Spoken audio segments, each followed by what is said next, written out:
Greetings, fam. Today I wanted to talk about, got some tea boiling over on the side, so give me a sec.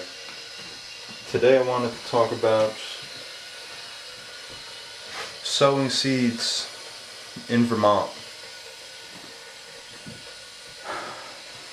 I've looked at all these videos over the years, like 10 crops you can sow in March, or 10 crops you can sow in April, Zone 5A. Some people are the same zone as where I am in southern Vermont, but just because they're in the same zone doesn't mean that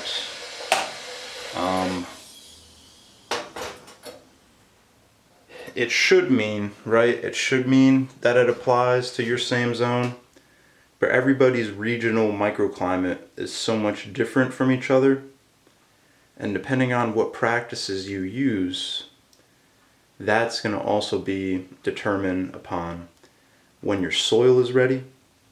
And if you're like me and use very light mulches, aka grass, then that creates a cooling effect on your soil and can set sowing back a month. So one of the videos that's was one of the first inspiring things, like, oh, you can sow seeds in winter, is My Gardener. He's got like over 1 million subscribers on YouTube, and I've been following him before he really blew up, and he always had these videos of like, oh, sow these 10 seeds in March, and we're in this like pretty much the same zone, pretty sure like 5A. So I was like, oh yeah, why can't I be sowing all these crops? And year after year I had consecutive failures, and just come to find out that it's too cold in Vermont. Unless you're using floating row cover and have proper propagation houses, heated propagation houses, you're really just better off waiting to start your plant starts. Like if you have a window inside, obviously with enough space you can start them inside. But anything, like me personally, I've just always had problems with onions and celery.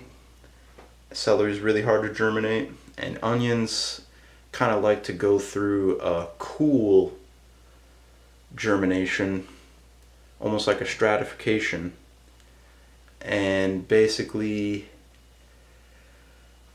I just have problems with onions and celery. So, but usually people say to start onions and celery in February, and I definitely think for February, March, you need to get that early jump on celery.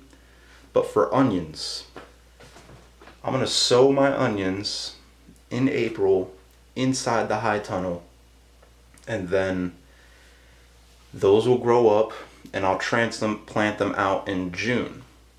So rather, if you started them in February, they grew all February, all March, and all April.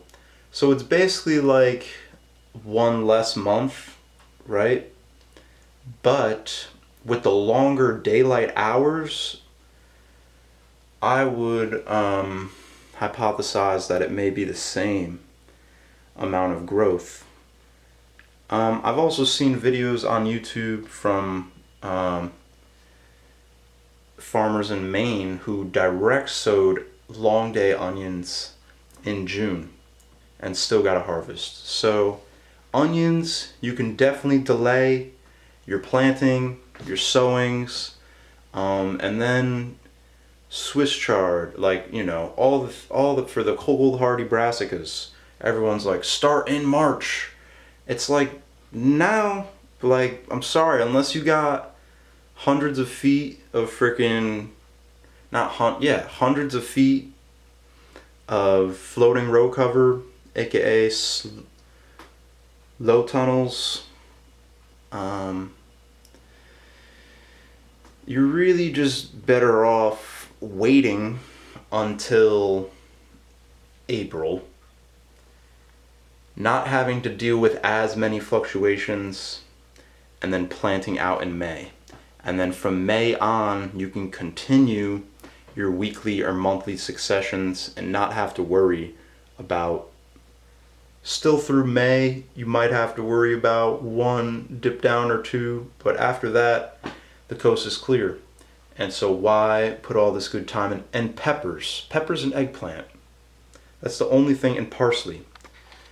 Peppers, eggplant, parsley, celery. You're going to want to start inside in February, March. But all the rest, fennel, lettuce, kohlrabi, Swiss chard, kale, all your warm weather crops, your cucumbers, tomatoes, wait until April 1st. This has taken me 3 years to acquire this practice of just fighting old man winter, trying to put the tomatoes out under. It's like, no. Just one of the biggest lessons of permaculture is to work with nature instead of against it. So let's do that. One love, wholeness to everyone. I hope this could be of value to you in some way, shape, or form. And please let me know if you have any comments, questions, or concerns. And I will link to some more relevant videos down below. Peace, wholeness, blessings. Have a great day.